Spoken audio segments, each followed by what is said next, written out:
A convicted pimp is heading to prison after a contentious court battle. It's a story the 8 News Now investigators have been following very closely. Vanessa Murphy has more on why the defendant may not have helped himself before learning his fate. This is Richard Babb. I'm a warrior. I'm a survivor. He's convicted of sex trafficking children, sexual assault, and more. I'm not a stupid person. He's here in a Las Vegas courtroom Tuesday for his sentencing. I want the world to know what's going on.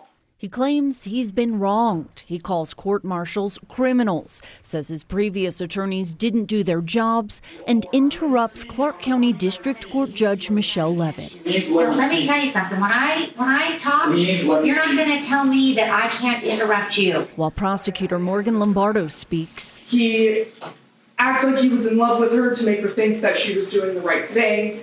Says it. Babb belches out loud.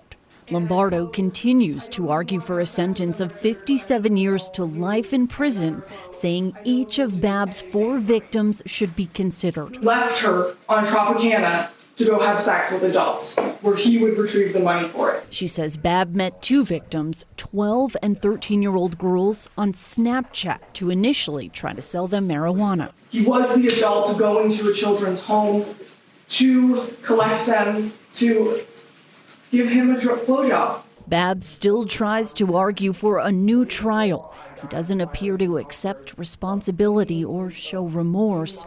Levitt sentences him to 35 years to life in prison. But I know at the end of the day, everything's going to be okay.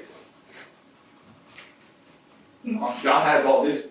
Babb will receive credit for time served. That's close to 3 years he's already been in jail. As for the soonest he could be released from prison, well, he's 24 years old now.